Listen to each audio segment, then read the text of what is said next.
Aku pikir malam pertamaku jaga kamar jenazah bakal sepi, tapi tepat jam 2 dini hari, salah satu kantong mayat itu bergerak sendiri. Dan dari dalamnya ada suara lirih bilang, Aku belum mati, tolong jangan ditutup lagi. Namaku Rangga, usia 25 tahun, dan ini adalah malam pertamaku bekerja sebagai petugas forensik malam di sebuah rumah sakit daerah yang cukup tua di pinggiran kota. Bukan pekerjaan impian, tentu saja. Tapi setelah berbulan-bulan menganggur, tawaran ini terlalu sulit untuk ditolak. Gajinya cukup, jam kerjanya fleksibel. Tapi, ada satu hal yang tak disebutkan saat wawancara dulu. Aku harus sendirian di kamar jenazah sepanjang malam. Ruangan itu terletak di ujung lorong bawah tanah, jauh dari ruang UGD maupun bangsal utama. Satu-satunya jalan ke sana adalah lewat lift service yang sudah berkarat dan mengeluarkan bunyi mengerikan tiap kali bergerak. Sejak sore tadi, aku sudah berjaga, diam, menulis laporan, sesekali mengecek suhu ruangan agar tetap di bawah 4 derajat. Sejujurnya, aku sudah merasakan keganjilan sejak pertama kali melangkahkan kaki ke ruangan ini. Lampunya redup, aroma formalin menyengat, bercampur bau amis darah yang sudah mengering. Di sepanjang dinding, deretan loker jenazah berdiri diam, dingin, seperti lemari raksasa yang menyimpan rahasia kematian. Dan di tengah ruangan, terdapat 2 buah meja autopsi logam yang berkilau pucat di bawah cahaya lampu neon. Pelan, sambil menyibukkan diri mencatat identitas jenazah yang baru masuk sore tadi. Tapi tetap saja, entah kenapa aku merasa sedang diawasi. Jam menunjukkan jam 1:15 dini hari, ketika aku mendengar suara pertama.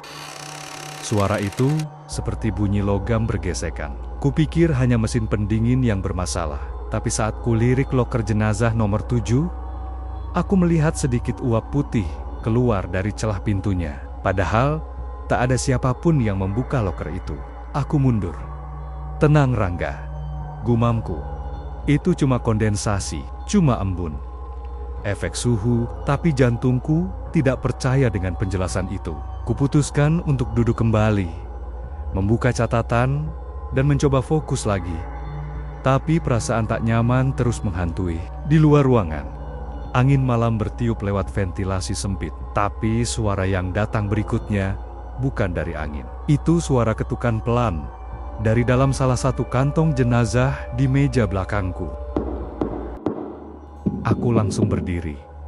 Suara itu terdengar jelas 3 kali. Ku pelototi meja logam itu. Ada 2 kantong jenazah di sana. Satu dari korban kecelakaan, satu lagi katanya meninggal karena serangan jantung mendadak. Keduanya sudah diverifikasi, sudah tidak bernyawa. Tapi kenapa salah satunya mengetuk? Dengan tangan gemetar, ku dekati meja itu. Ku tatap kantong jenazah warna abu-abu yang agak menggembung di bagian dada. Kupikir mungkin tekanan udara. Tapi suara ketukan itu bukan hanya nyata. Sekarang diikuti suara erangan pelan dari dalam. Aku hampir jatuh, saking paniknya. Seketika kupikir ini hanya tes mental. Mungkin petugas lama iseng menjebakku malam pertama kerja. Tapi ruangan ini hanya punya 1 pintu. Tidak ada kamera, tidak ada suara manusia selain aku dan suara itu. Kupaksa diriku mendekat lagi. Kutarik resleting kantong mayat itu perlahan, darahku membeku. Wajah pucat seorang pria berumur 50-an menyembul dari dalam. Matanya terbuka sedikit, bibirnya kaku. Tapi, demi Tuhan, aku melihat bola matanya bergerak. Dia masih hidup. Atau belum sepenuhnya mati? Aku terpaku, menatap wajah pucat itu yang perlahan membuka matanya. Tidak, itu tidak mungkin. Tapi jelas sekali, bola matanya bergerak. Sedikit, pelan, hampir tak terlihat. Tapi aku bersumpah demi nyawaku sendiri, mata itu memandang ke arahku. Lalu, dari bibir pucatnya yang membiru, terdengar napas berat, pelan, dan tersendat-sendat. Aku langsung menjauh, panik. Nyaris tersandung kabel infus yang tergulung di lantai. Tanpa pikir panjang, Aku berlari keluar dari ruang jenazah menuju lantai atas. Nafasku memburu, keringat dingin membasahi seragam. Lift service terlalu lambat. Jadi aku naik tangga darurat 2 lantai ke ruang UGD. Mencari siapapun yang bisa kupanggil. Bu, ada mayat yang bergerak. Di kamar jenazah, teriakku setengah gila. Wajah Bu Hani langsung berubah. Mayat mana? Korban kecelakaan sore tadi. Yang masuk jam 5. Aku lihat dia. Dia buka mata. Dia masih bernapas. Tanpa banyak tanya, Bu Hani langsung menghubungi dokter jaga malam. Dokter Fadli datang beberapa menit kemudian. Dan kami bertiga turun ke kamar jenazah bersama. Tapi saat kami membuka kantong itu kembali, wajah yang tadi bergerak, kini benar-benar dingin, pucat, dan kaku. Dokter Fadli memeriksa nadinya. Tidak ada. Memeriksa pupil mata. Tidak ada reaksi. Menempelkan stetoskop ke dada. Tidak terdengar apapun. Sementara aku berdiri di pojok ruangan, gemetar. Tak percaya dengan apa yang kulihat sebelumnya. Apa kamu yakin tadi dia bergerak? Tanya dokter Fadli. Serius? Aku lihat sendiri, dok. Dia buka mata, napas, tapi sekarang dia sudah kaku. Lihat, katanya sambil menunjuk lengan jenazah. Livor mortis, pengendapan darah sudah menyebar. Ini tanda dia sudah mati. Setidaknya 5 jam yang lalu. Bu Hani menatapku lama, seolah mempertimbangkan sesuatu. Kamu baru malam ini jaga ya? Aku mengangguk, masih gemetar. Ia menghela napas. Ruangan ini memang suka bermain sama orang baru. Mataku membelalak. Mereka berdua meninggalkanku. Setelah itu, tidak ada laporan. Tidak ada tindak lanjut. Seolah yang kulihat tadi cuma halusinasi petugas baru yang terlalu panik. Tapi aku tahu, itu bukan halusinasi. Dan aku bersumpah, suara itu terus terdengar. Bahkan setelah mereka pergi. Pukul jam 2:11 dini hari. Aku kembali duduk di kursi dekat meja catatan. Lampu berkedip 2 kali, tanpa sebab. Lalu, suara dari kantong jenazah itu terdengar lagi. Tolong. Aku berdiri spontan. Telingaku menajam. Aku tahu, aku tidak gila. Kantong mayat itu masih tertutup. Tapi suara itu terdengar jelas sekarang. Sangat jelas. Dan kali ini, bukan hanya satu suara. Dari loker nomor 7, yang sejak awal meneteskan embun, terdengar bunyi krek, krek, pelan seperti engsel tua yang dipaksa bergerak dari dalam. Aku berjalan mendekat. Perlahan, setiap langkah terasa seperti menjebakku dalam mimpi buruk. Dan saat aku berdiri, tepat di depan loker itu, pintu logamnya terbuka sendiri. Sedikit, cuma beberapa sentimeter, tapi cukup untuk membuat jantungku nyaris berhenti berdetak. Dari celah kecil itu, muncul jari tangan pucat yang menyembul perlahan, meneteskan air, dan menggoreskan sesuatu ke permukaan logam loker dari dalam. Aku menunduk, membaca tulisan itu. Satu kata, tulisan terbalik, tapi jelas, saya masih di sini.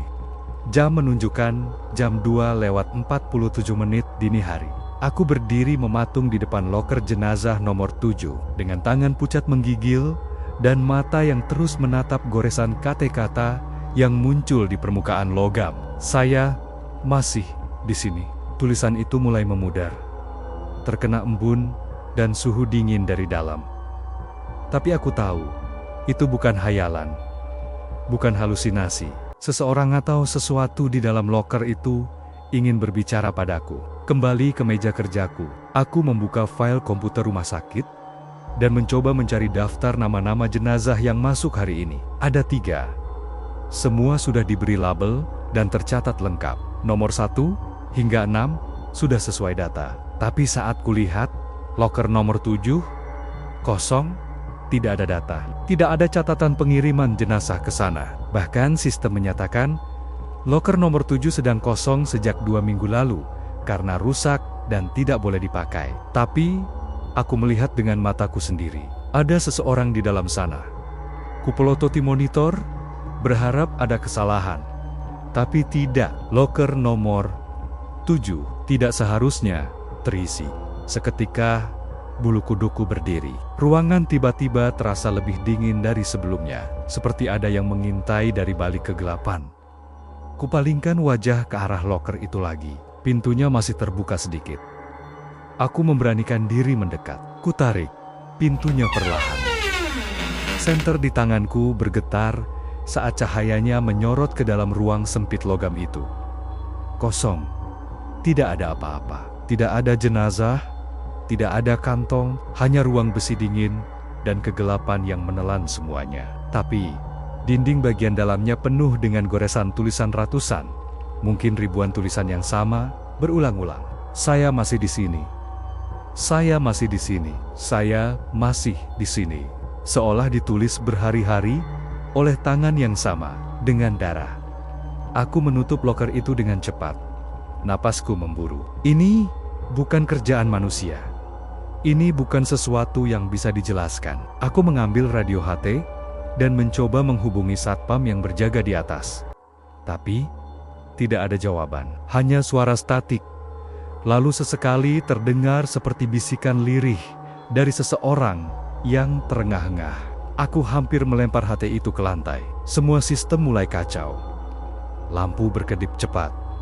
Mesin pendingin tiba-tiba mati. Dan dari salah satu kantong jenazah di meja, muncul cairan merah kehitaman menetes perlahan ke lantai. Bukan darah biasa. Baunya busuk, amis, seperti daging membusuk dalam air rendaman. Selama berminggu-minggu, tak tahan lagi, aku berlari ke arah pintu keluar. Tapi saat kuputar gagangnya, terkunci. Pintu logam yang biasa kugunakan untuk keluar tidak bisa dibuka dari dalam. Aku terperangkap, dan dari sudut mataku, kulihat bayangan hitam berdiri di balik loker nomor 7. Tinggi, kurus, wajahnya hancur, dan mata yang menatapku dengan kebencian yang tidak bisa dijelaskan. Aku mundur perlahan. Napasku tercekat, dan saat sosok itu melangkah keluar dari bayangan, aku akhirnya menyadari, mayat yang kulihat tadi malam bukan satu-satunya yang belum mati. Aku terpojok di sudut ruangan. Tubuh gemetar. Napas tercekat. Di depanku, sosok hitam tinggi kurus itu berdiri diam.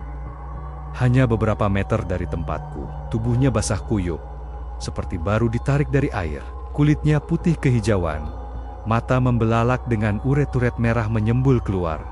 Dan mulutnya sobek hingga ke pipi, menganga seperti ingin menelan seluruh ruangan. Dia tak bergerak, hanya menatapku dalam diam. Lalu, berjalan perlahan ke arahku. Setiap langkahnya membuat suhu ruangan terasa lebih dingin. Sampai napasku membentuk uap, aku merayap mundur. Mencari benda apapun untuk melindungi diri. Tapi semua terasa sia-sia. Sosok itu kini tepat di depanku. Dan, tiba-tiba, dia bicara. Dengan suara serak, dalam, dan menyayat. Kenapa kau tak bukakan pintu? Aku terdiam. Tak bisa menjawab. Tangannya terangkat, menunjuk ke arah loker nomor ke-7. Suaranya terdengar seperti tangisan dan amarah yang disatukan jadi satu. Aku dikunci, hidup-hidup. Air mataku menetes. Aku tak tahu harus berkata apa. Tapi saat itulah, semua kejadian mulai masuk akal. Dia adalah korban malpraktik. Kupaksa diriku berdiri, menggigil. Aku membuka kembali komputer dan menelusuri arsip lama rumah sakit itu yang tersimpan di server internal. Kubuka folder rekaman medis yang dibatasi dan kutemukan sesuatu. Nama Wisnu Kurniawan. Usia 52 tahun. Tiba 17 Juli. Status meninggal karena overdosis anestesi. Tapi yang mengejutkan ada laporan tertulis tangan dari salah satu dokter jaga malam yang tak tercatat di sistem utama. Laporan itu menyebutkan bahwa Wisnu masih bernapas saat akan dibawa ke kamar jenazah. Tapi dokter tersebut, Dr. F, menginstruksikan agar disegel saja, tanpa laporan tambahan. Dengan kata lain, Wisnu dikubur hidup-hidup. Aku muntah seketika. Tanganku lemas. Ruangan berputar. Tapi lebih mengerikan lagi, nama dokter yang membuat laporan itu adalah Fadli. Ya, dokter jaga malam yang kupanggil beberapa jam lalu, yang tadi mengecek mayat itu dan bilang sudah mati. Dia tahu. Dia menutupi semuanya. Sosok Wisnu kini berdiri di depan loker nomor 7, menatapku tajam. Tolong bukakan jalan pulang. Aku tidak tahu maksudnya, tapi tiba-tiba lampu ruangan padam total. Gelap, hening, lalu suara loker terbuka satu persatu. Semua lemari mayat terbuka, dan dari dalamnya, satu persatu, sosok-sosok menyeramkan mulai merangkak keluar. Mereka tidak utuh. Ada yang tanpa kepala. Ada yang badannya terpotong. Ada yang tulangnya mencuat. Semua bergerak pelan, menuju ke arahku. Aku berteriak, memukul pintu, menendang, tapi tetap terkunci. Tiba-tiba, semua berhenti. Lalu terdengar suara napas di belakangku. Berat, panas, kupalingkan kepala perlahan. Dokter Fadli, tapi wajahnya bukan seperti tadi. Kini penuh luka cakaran. Matanya berdarah, dan di dadanya tertancap pisau logam besar, masih meneteskan darah segar. Dia tersenyum aneh. Kau sudah buka pintu bagi mereka, Rangga. Aku membeku. Dan pada saat itulah, semua lampu meledak. Aku terbangun pagi hari. Di ruang UGD, dikelilingi beberapa petugas medis. Kata mereka, aku ditemukan pingsan di depan kamar jenazah dengan tubuh penuh darah, dan semua pintu kamar mayat terbuka sendiri. Tapi bagian paling menyeramkan adalah ini. Mayat Wisnu Kurniawan tidak ditemukan. Dan Dr. Fadli menghilang sejak malam itu. Yang tersisa hanyalah rekaman CCTV yang rusak total. Satu-satunya yang masih bisa diputar hanya satu cuplikan pendek. Gambarku berdiri sendiri di kamar jenazah, dikelilingi puluhan sosok hitam yang berdiri membentuk lingkaran menatapku. Seolah aku adalah penjaga baru di sana. Dan sejak malam itu, aku tak pernah bisa tidur nyenyak lagi. Karena setiap malam, dalam mimpiku, loker nomor 7 selalu terbuka. Kalian percaya kamar jenazah bisa menyimpan arwah yang belum tenang? Tulis di komentar. Dan jangan lupa subscribe. Karena Bunga Malam akan terus hadirkan cerita menyeramkan setiap minggu.